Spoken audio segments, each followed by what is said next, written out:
इस वक्त जो मुल्क की सूरत हाल है काफ़ी ज़्यादा परेशान कुन है। आपकी फ़ौज खुदा न खास्ता कमज़ोर होती है तो पाकिस्तान कमज़ोर होता है। मुकदमा कर दिया गया दहशत गर्दी का इमरान खान साहब पे, 4 मजीद दिफात भी उसके अंदर शामिल कर दी गई। हमने अपना मजाक उड़वाया पूरी दुनिया के अंदर। अगर टेक्नोक्रेट्स हुकूमत इस मामले का हल है,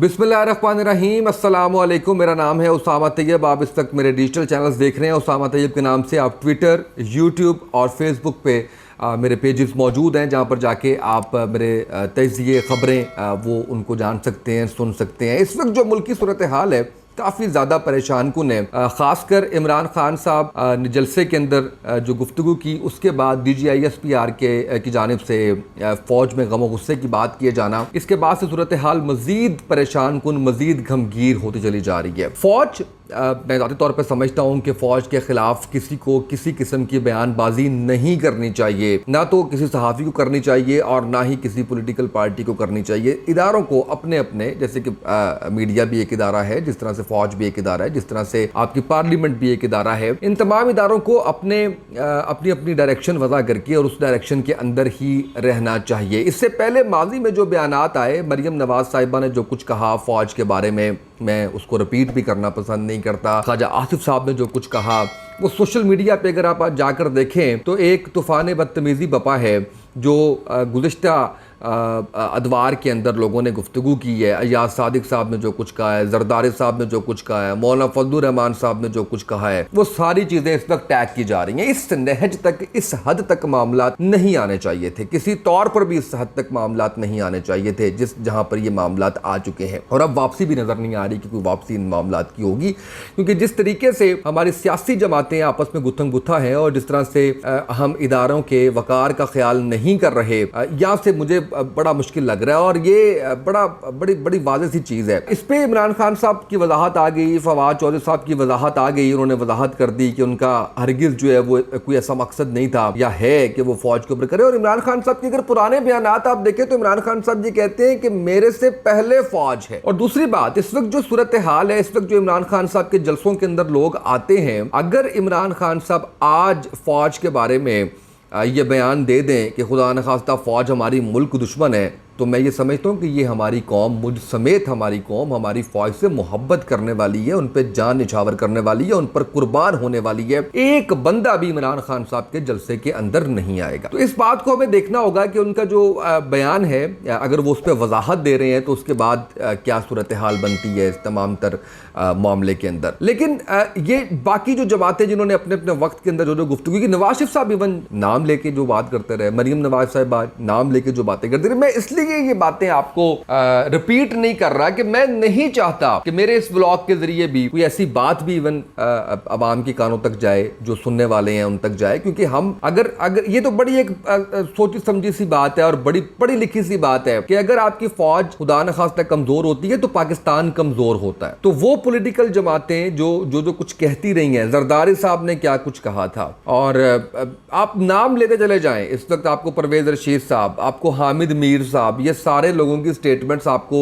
नजर आ जाएंगी कि वो क्या कुछ कहते रहे हैं। अब आ जाए कि जो खान साहब ने जिस तरह से मैंने आपको बताया कि बात की है, उसके बाद से मैं देख रहा हूँ कि सोशल मीडिया पे भी एक लाइन ड्रॉ हो चुकी है। और फिर जो टीवी चैनल्स को जिस तरीके से बोल न्यूज़ को अब बंद कर दिया गया है, ARY के बारे में लोग कह रहे हैं कि ARY तो अब जियो बन चुका है, और आप कह रहे हैं कि बोल के अंदर से छांटी की जाएगी एंकर्स की और अपनी मर्जी के एंकर्स आएंगे। मैं सवाल ये करना चाहता हूँ, अवाम से ये सवाल करना चाहता हूँ, क्या आपको लगता है कि हुकूमत जो इस वक्त की है, जिसके अंदर 13 जमातें हैं, इस तरह के हथकंडे अगर वो इस्तेमाल करेगी तो वो बयानियां तब्दील कर पाएगी? मुझे नहीं लगता कि ये इस तरीके से तब्दील होगा। अब शहबाज गिल साहब वाले मामले को देख लीजिए। शहबाज गिल साहब जो है वो अभी तक जेल के अंदर मौजूद हैं, अभी तक उनका कनेक्शन डेवलप करने की हुकूमत कोशिश कर रही है। वफाकी वुज़रा आते हैं, आके प्रेस कॉन्फ्रेंस करते हैं और कनेक्शन बनाने की कोशिश करते हैं इमरान खान साहब का और शहबाज गिल साहब का, लेकिन वो कनेक्शन बन नहीं पा रहा उनसे। इसी तरीके से हमने देखा मुकदमा कर दिया गया दहशत गर्दी का इमरान खान साहब बात पे 4 मजीद दिफात भी उसके अंदर शामिल कर दी गई।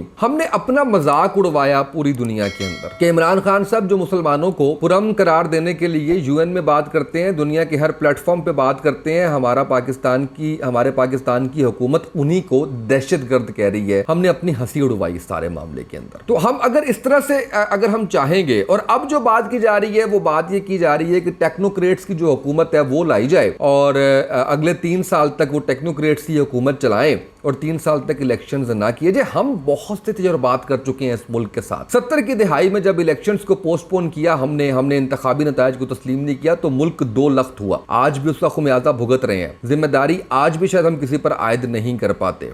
क्या हम दोबारा से पाकिस्तान के साथ कोई तजुर्बा करना चाहते हैं? और क्या अगर टेक्नोक्रेट्स की हुकूमत लाने के बाद आप ये समझते हैं कि पाकिस्तान इस वक्त जिन हालात से गुजर रहा है, मैं खासकर बात कर रहा हूं मैशत के हवाले से, आपने आटा महंगा कर दिया, आपने चीनी महंगी कर दी, आपने सब्जी महंगी कर दी, आपने पत्ती महंगी कर दी, आपने दूध महंगा कर दिया। बाजारों के अंदर जाएं तो वहां पे जाके आप देखते हैं कि वहां पे एक क़यामत खेज मंजर नजर आ रहे हैं। आज किसी ने कैलकुलेट करके बताया है कि 34 रुपए फी यूनिट तक बिजली जा चुकी है, जो टैक्सी डाल के 60+ पे चली गई है वो बिजली आपकी फी यूनिट, जो आप 4 रुपए 5 रुपए में और उसके बाद मैक्सिमम 18-20 रुपए के अंदर वो बिजली यूज किया करते थे depending upon your number of units. आज आप देखिए कि कहां पर सूरत हाल है। अगर टेक्नोक्रेट्स हुकूमत इस मामले का हल है तो बिल्कुल ठीक है, आनी चाहिए, इस पर कोई दूसरी राय नहीं है। पाकिस्तान की मैशियत ठीक होनी चाहिए, आम आदमी की जिंदगी पुरसुकून होनी चाहिए, करप्शन का खात्मा होना चाहिए, बेरोजगारी का खात्मा होना चाहिए, महंगाई में कमी होनी चाहिए, आम आदमी के बच्चों को तालीम मिलनी चाहिए।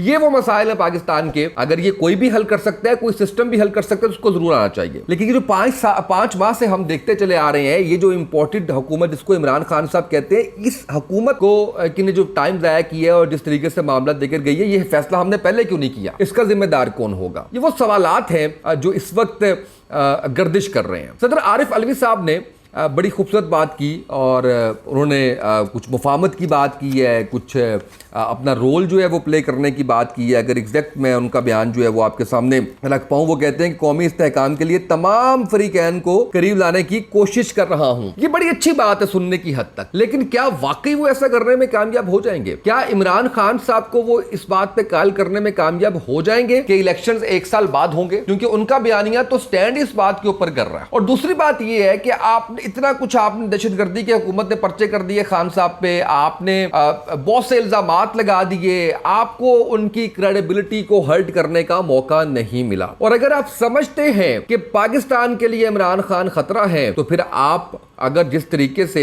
उनकी गुफ्तगू को उठा के आप उस पर बात करते हैं, जिस तरीके से दहशतगर्दी के आप उन पर पर्चे करते हैं, आप ऐसा कीजिए, आप उनकी बात मान लीजिए, आप इलेक्शन करवा लीजिए, कौम तो वही फैसला करेगी जो उसको लगेगा कि उनके हक में बेहतर है। इमरान खान साहब आज भी अपोजिशन में बैठने के लिए तैयार है। एक सबसे बड़ी पार्टी पाकिस्तान की जो इस वक्त उनकी मकबूलियत है उसको देखा जाए तो खान साहब तो रेडी है इस बात पे कि वो बैठ जाएंगे, अपोजिशन में बैठ जाएंगे अगर उनको मैंडेट नहीं मिलता। लेकिन क्या इस इलेक्शन को डिले करके, क्या आप इस तरह के जो मामलात हैं उनको सामने रख के आप बयानिया तब्दील कर लेंगे? आपने बहुत कोशिश की, मेरे मुखातिब हमारी हुकूमत है जिसने बहुत कोशिश की है, बहुत सी चीजों को हाईलाइट भी किया है, लेकिन अवाम इस वक्त कोई भी बयानिया बाय करने के लिए रेडी नहीं है। वो सिर्फ बात कर रही है खान साहब की और वो ये कह रही है अवाम के खान साहब जो इंपोर्टेड हुकूमत की बात करते हैं वो सच है, खान साहब जो अमेरिका की मुदाखलत की बात करते हैं वो ठीक है, खान साहब जो इस सिस्टम के खिलाफ खड़े हुए हैं वो ठीक है, हम खान साहब के साथ हैं। और इसका फैसला सही मानों में इलेक्शंस के अंदर होगा और इलेक्शंस जो हैं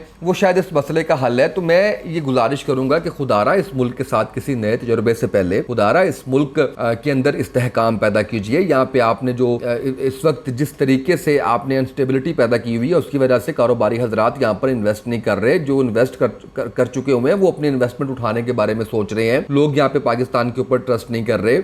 हमें इस सिचुएशन से निकलने के लिए अगर हमें कौमी डायलॉग करना पड़ता है, अगर हमें सर जोड़ के एक पेज पे बैठना पड़ता है, किसी भी शख्स को अपने पॉइंट से थोड़ा पीछे हटना पड़ता है, वो जो जरदारी साहब मुफाहमत की बात करते हैं, वो मुफाहमत अगर करनी पड़ती है तो हमें उस मुफाहमत की तरफ जरूर जाना चाहिए ताकि इस पाकिस्तान का फैसला हो, ताकि इस पाकिस्तान के लिए आसानी हो, अवाम के लिए आसानी हो। आज के इस व्लॉग से इतना ही, इजाजत दीजिए, अल्लाह हाफिज।